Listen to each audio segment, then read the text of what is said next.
ஆர்யாவோட திருமணம் சமுதாயத்துக்கு நல்லதான். விஷால், ஆர்யாவுக்கு திருமணம் நடந்தா அது இந்த சமுதாயத்துக்கு நல்லதுன்னு ஆர்யாவை கலாய்க்க செஞ்சிருக்காரு விஷால். நட்சத்திர கிரிக்கெட் போட்டியை முன்னிட்டு சில வாரங்களா முன்னோட்ட நிகழ்ச்சிகளை சன் டிவி ஒளிபரப்பிக்கிட்டு இருக்காங்க.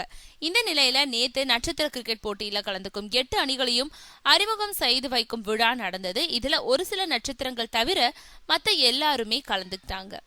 நடிகர் சங்க கட்டடம் கட்டுறதுக்காக தென்னிந்திய நடிகர் சங்கம் சார்பா நடிகர்கள் ஒன்றிணைந்து நட்சத்திர கிரிக்கெட் போட்டியை நடத்துறாங்க.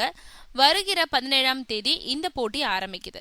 நேத்து தமிழ் புத்தாண்டை முன்னிட்டு இந்த போட்டிக்கான 8 அணிகளையும் அறிமுகம் செஞ்சு வச்சாங்க. மிக பிரம்மாண்டமா நடந்த இந்த நிகழ்ச்சியை சிவா, குஷ்பு 2 பேரும் தொகுத்து வழங்கினாங்க. ஒவ்வொரு அணிக்கும் ஒரு பாடல்னு ஐபிஎல் ரேஞ்சுக்கு அணியினரை அறிமுகம் செய்யும் நிகழ்வும் நடந்தது.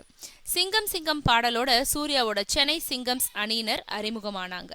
ஒவ்வொரு அணி கேப்டன் கிட்டயும் இதுவரைக்கும் யாரும் கேட்காத ஒரு கேள்விய மத்த கேப்டன்கள் கேட்கலாம்னு நிகழ்ச்சி தொகுப்பாளரான சிவா சொல்லியிருந்தாரு. சூர்யா கிட்ட கேள்வி கேட்கும் வாய்ப்பு ஜீவாவுக்கு கிடைத்தது. உங்களோட 24 படம் எப்போ வெளியாகும்னு ஜீவா கேட்க, அதுக்கு சூர்யா மே முதல் வாரத்துல இருக்கலாம் அப்படின்னு பதில் கொடுத்தாரு. இது மாதிரி விஷாலோட மதுரை காலேஜ் அறிமுகமாகும் போது ஆர்யாவோட திருமணம் எப்போ நடக்கும்னு கார்த்தி விஷால் கிட்ட கேட்டாரு. அதுக்கு விஷால், ஆர்யாவோட திருமணம் நடந்தா இந்த சமுதாயத்துக்கு ரொம்ப நல்லது. கிசுகிசுவோட ராஜாவா அவன் வலம் வரான். விரைவில் அவனுக்கு திருமணம் நடக்கும்னு பதில் சொன்னாரு.